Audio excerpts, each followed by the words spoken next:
Du skal nu til at lave en meditation, hvor du ligger. Og imens du ligger, så skal du flytte dit nærvær rundt i kroppen. Men start med at få dig anbragt godt, så du ligger rart på et nogenlunde fladt underlag. Gerne med armene lidt ud til siden. Hvis du har brug for det, så have en pude under hovedet, eller hvis du har brug for at have en pude under benene, så tager du det. Du kan også sidde op, hvis det måske er svært for dig at holde dig vågen.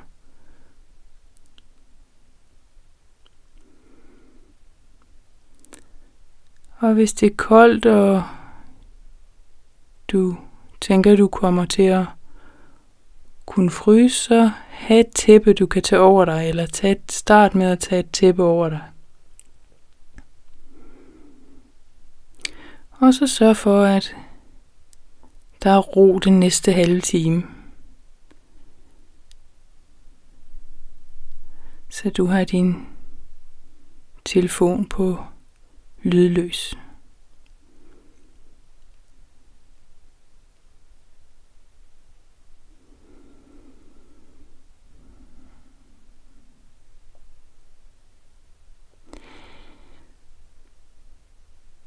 Så start med at mærke underlaget, du ligger på. Så du mærker kontakten eller berøringen med underlaget, du ligger på.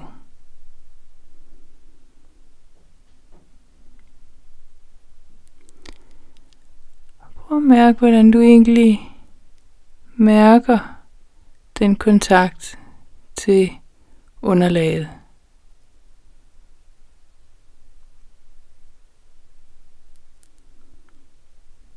Hvordan du mærker den støtte, du får.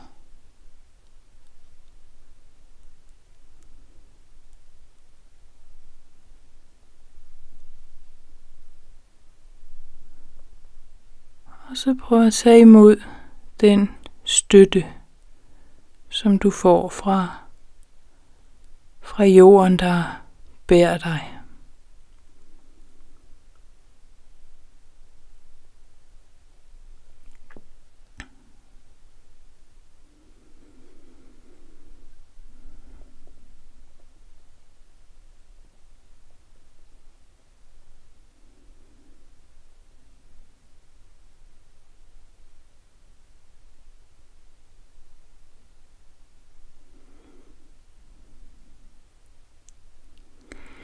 Prøv så at flytte din opmærksomhed til dit åndedræt.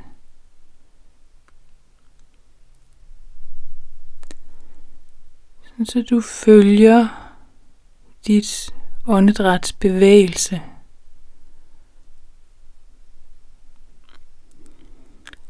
Og mærker de sansninger, der er knyttet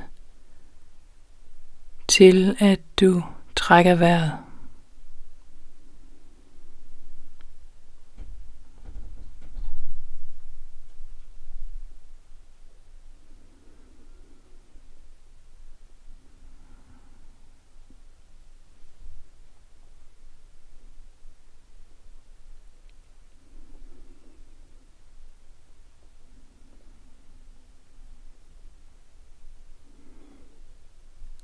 Så helt fra luften kommer ind gennem næsen. Du trækker vejret ind og ned til din mave.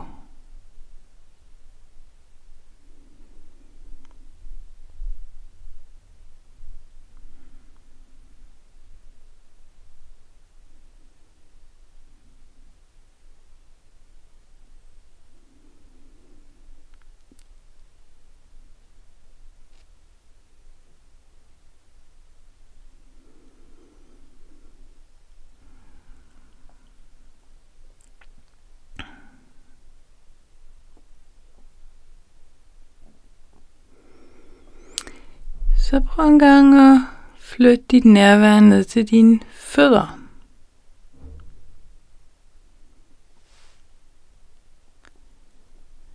Så du mærker det liv, som der er i dine fødder.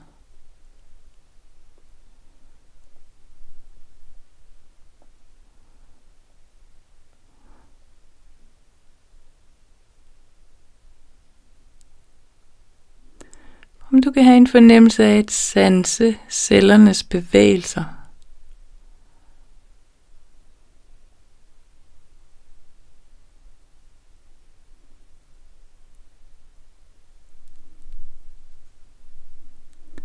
Som om der er sådan en indre dans af liv i dine fødder.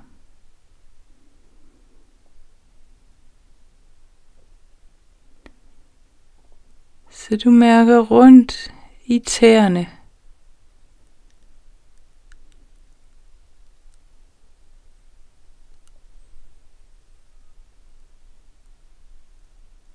Og rundt i hele din fod.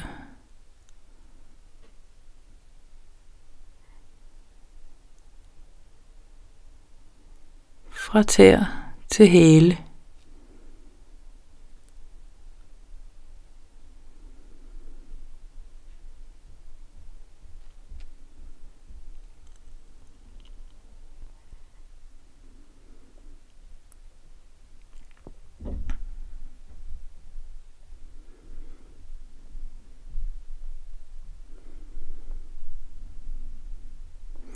Så du ligesom fylder dine fødder ud af det her nærvær.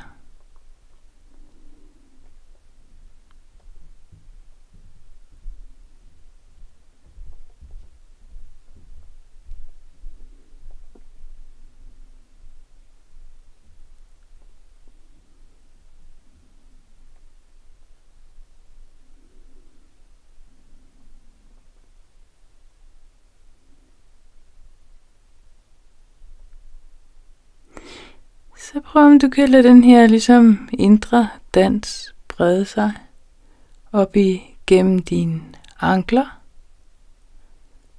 som du fylder ud, og op i dine underben. Til din læge og til din skinneben foran.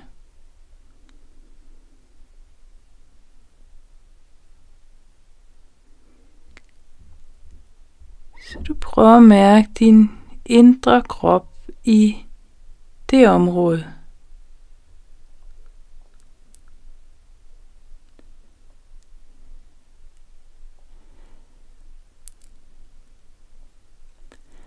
Ligesom det indre liv, som du måske mærker som en pulseren. Måske mærker du det som en varme. Måske som noget kriblende, livligt.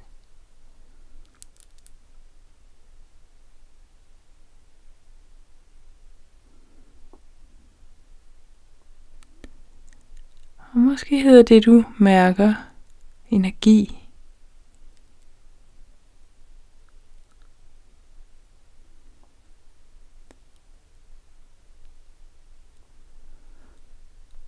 Prøv at følge det rundt i din underben.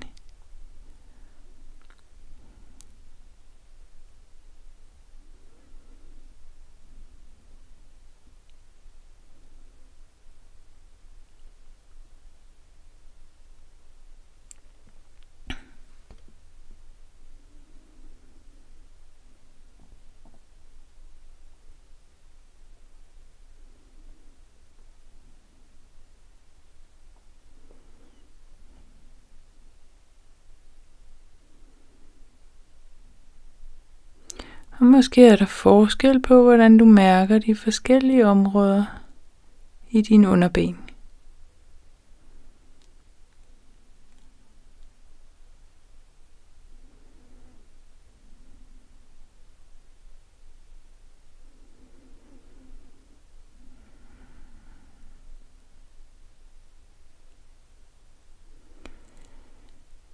Så prøv at lade det her indre energifelt brede sig op i din knæ.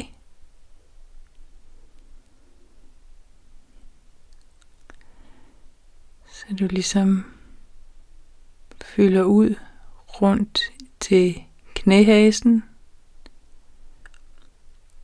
og til siderne af knæene.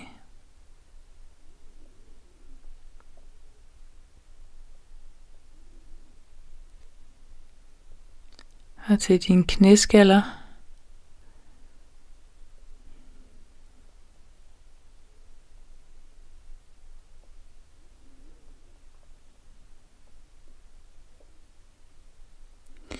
Prøv om du kan fornemme det lille mikroskopiske mellemrum, der er mellem din knæskal og dine ben.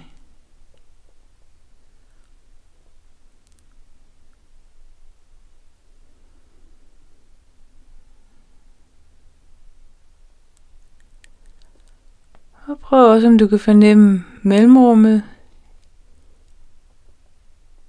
imellem knoglerne i underbenet og knoglen i dit lår.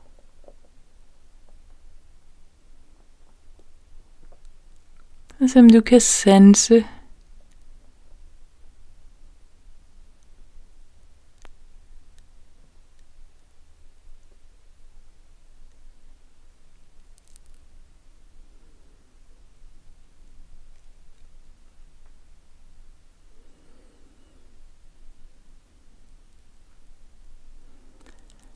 så er alle krogene i knæene fyldes ud af dit nærvær.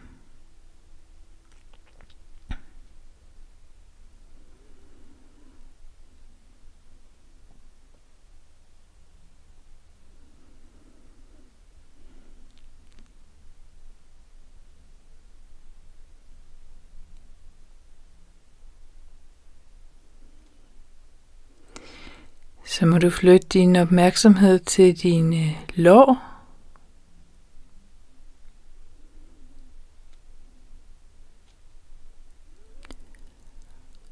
Og prøv så at sprede dit undersøgende nærvær rundt i din lår.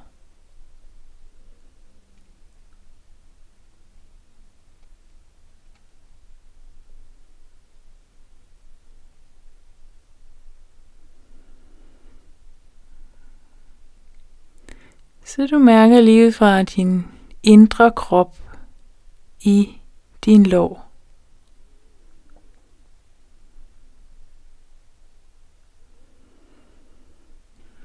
Måske som en pulserende fornemmelse.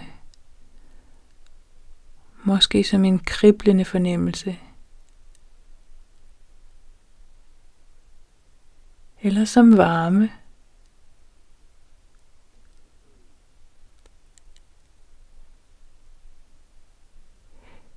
Eller måske bare en fornemmelse af at sanse energi.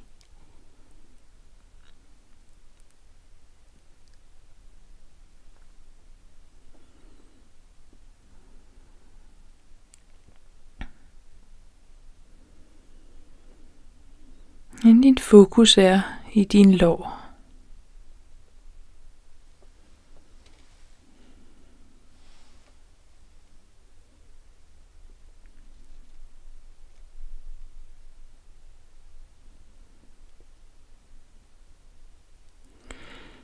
Så prøv nu at mærke dine ben i sin helhed.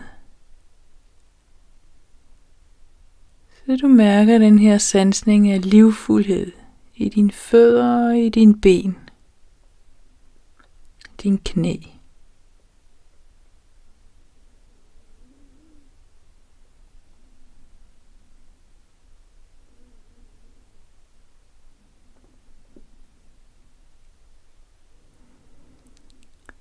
Og det kan være, at der er forskel på de to ben. Så prøv bare at registrere det.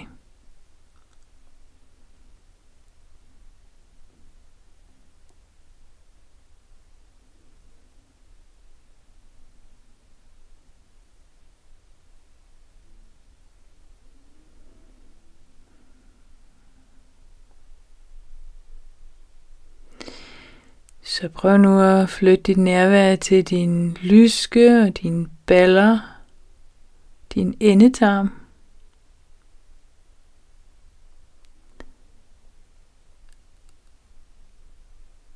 Og mærk så energien i den indre krop i det her område.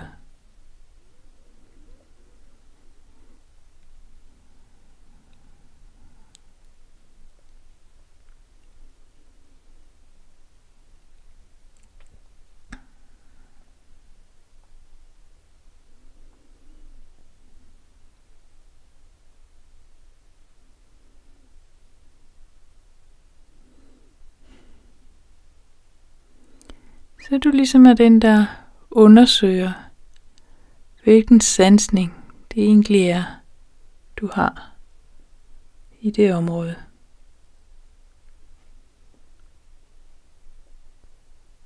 Lyske, baller, endetarm.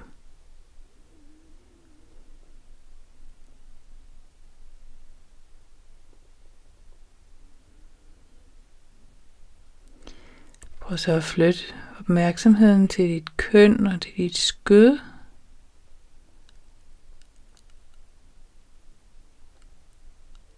Og prøv at være med det liv, som du mærker i det område.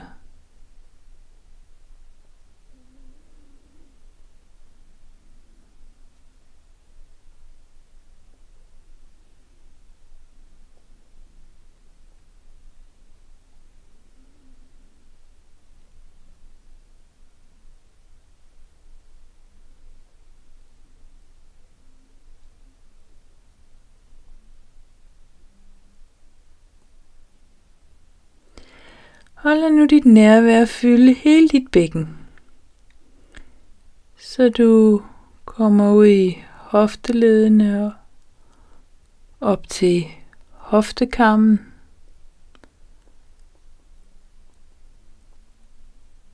Op om til lænden. Og rundt i frem til den bløde mave.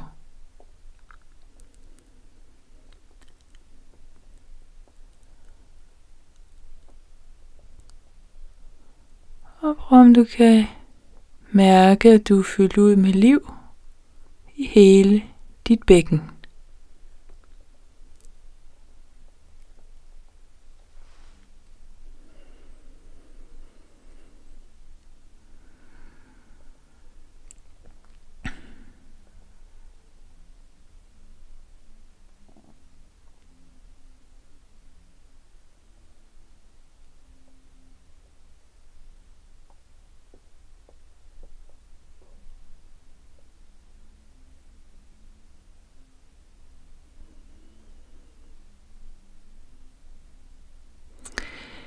Så flyt nu din opmærksomhed til din ryg.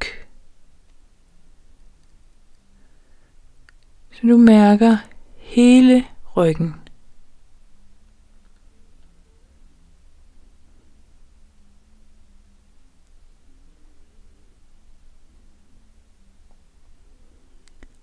Så du fornemmer din rygsøjle og den dybe flade af den brede ryg.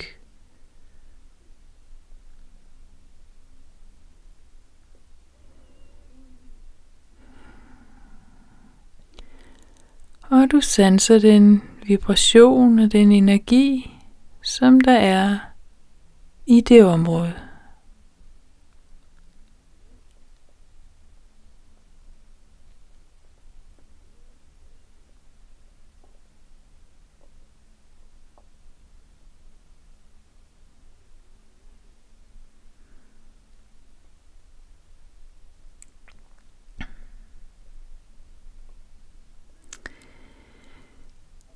Så må du igen flytte dit nærvær, men kom nu om til solar plexus og til din brystkasse.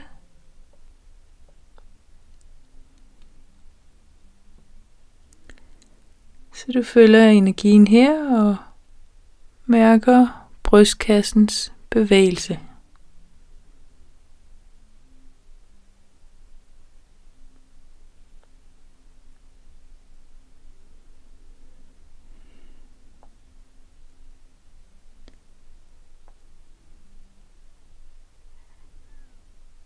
Så du lader den indre krop fylde hele dit brystkasse. Og mærker din energi i det område, eller det rum, som din brystkasse laver.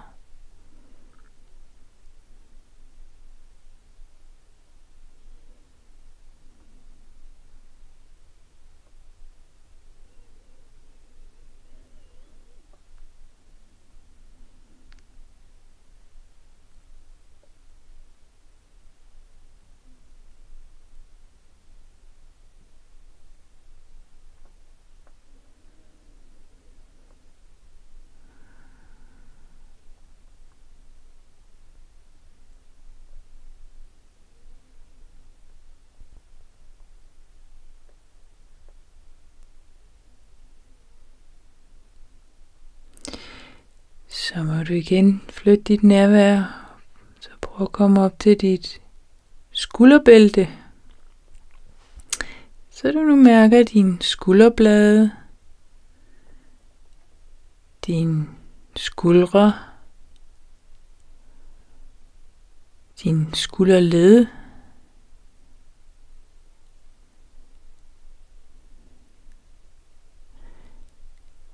ind til dine armhuler,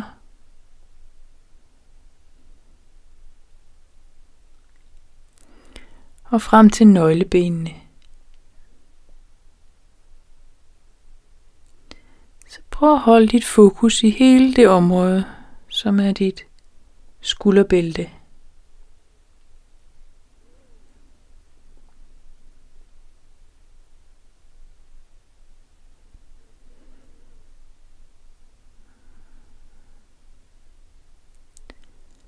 Så måske er det en varme, du mærker. Måske mærker du vibration.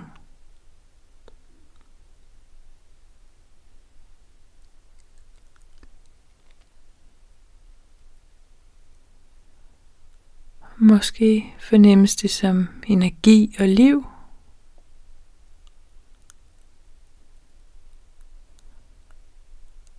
Og måske som noget helt andet.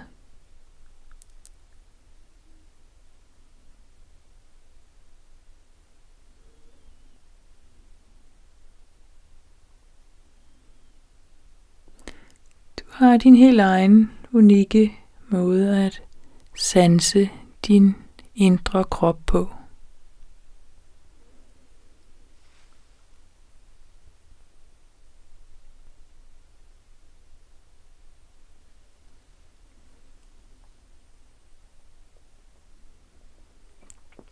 Så prøv nu at mærke hele dit torso.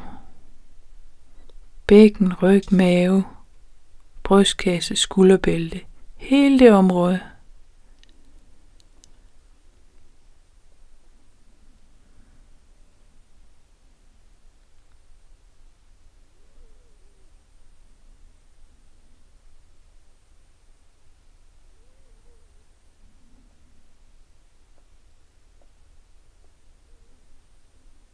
Så du fornemmer dit liv.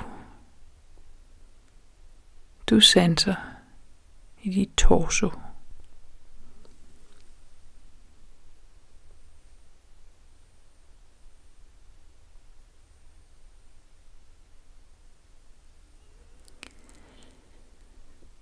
Så må du flytte din opmærksomhed til dine arme.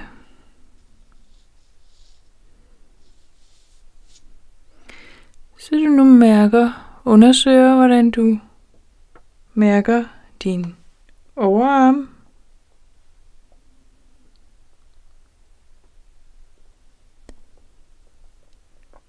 og dine albuer,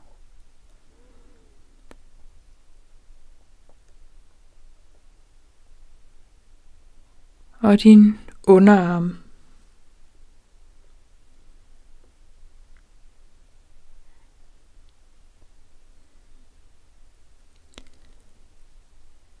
Prøv at udfylde din arme, ligesom med den her sansning, du laver.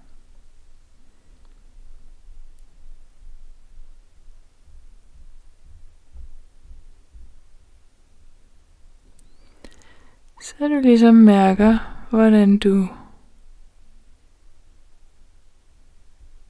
sanser armene indefra.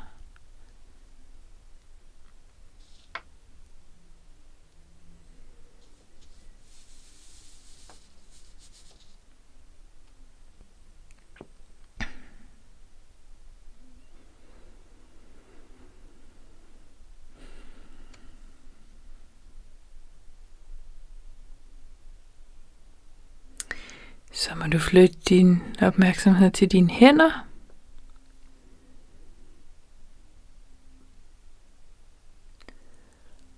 Og mærk efter, hvordan dine hænder er fyldt ud af pulserende liv lige nu.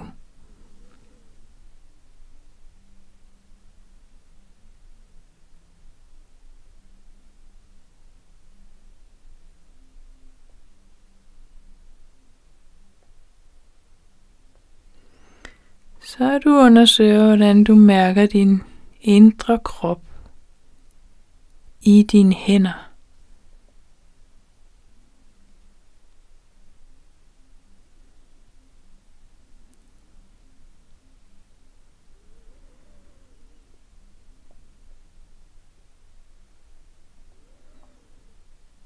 Prøv så at fornemme mellemrummene mellem fingrene.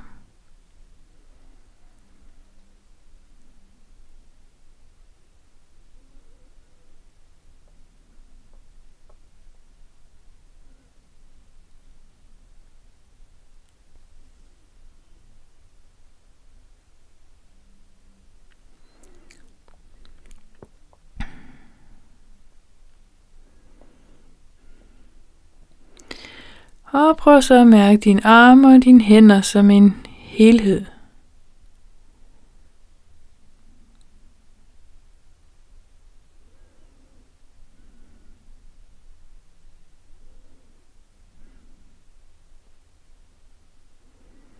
Det kan være, der er forskel på den venstre og den højre arm.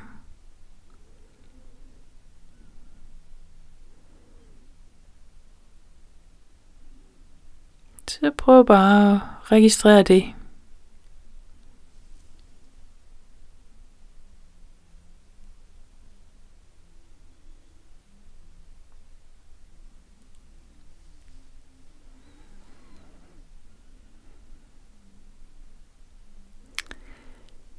Så må du flytte din opmærksomhed igen op til din hals og din nakke. Og mærk dig selv indefra i det område.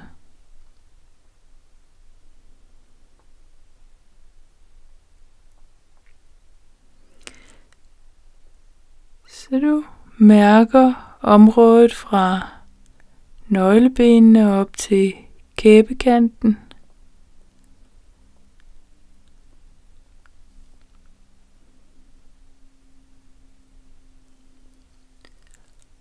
Og bag til fra den øvre ryg og op til kraniekanten.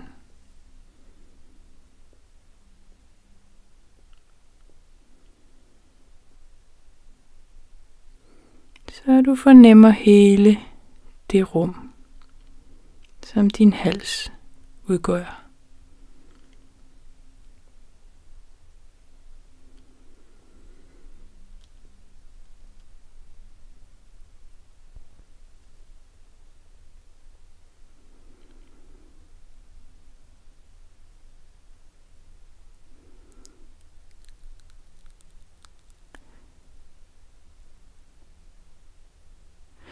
Så må du flytte din opmærksomhed igen, nu op til dit hoved.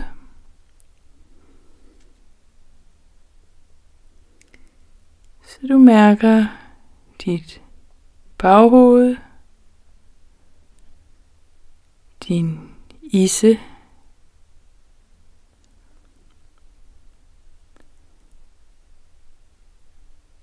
dine ører,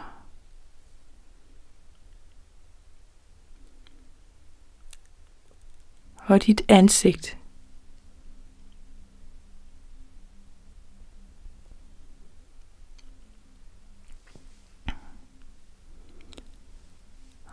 Prøv at fornemme din øjenlåg, at de blidt dækker dine øjne.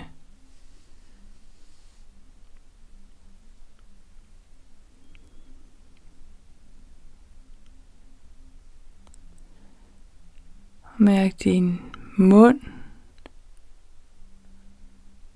din tunge,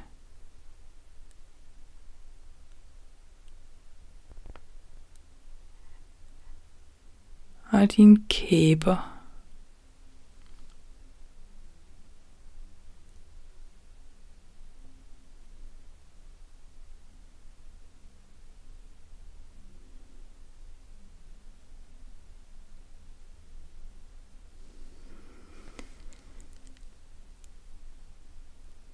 Så prøv nu at mærke hele din krop.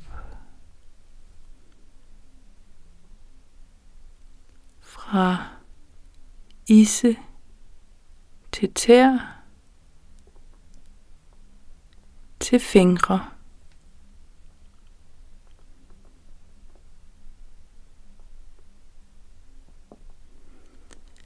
Og mærk, hvordan din krop lige nu er fyldt af storhed og liv.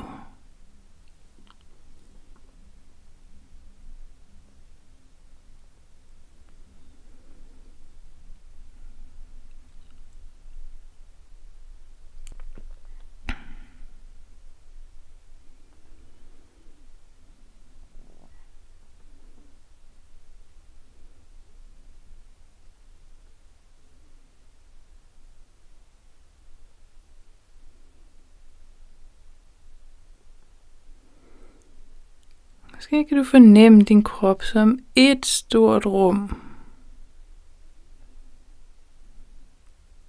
fyldt op af liv.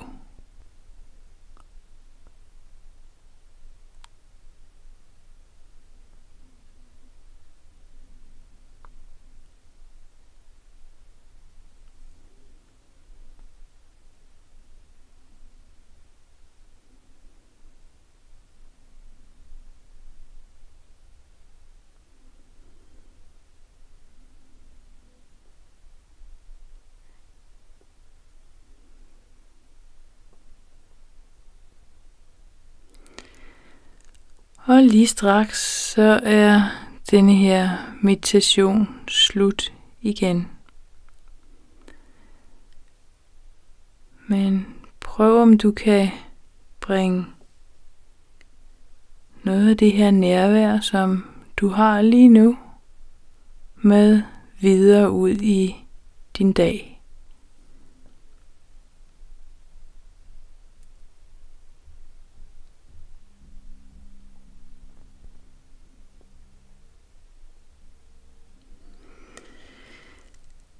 Så du skal til at vende tilbage, så du kan begynde at bevæge dig en smule. Måske trænger du til at strække kroppen igennem. Eller til at krølle benene op over kroppen og tage fat omkring dem. Så du lige får strække lænden.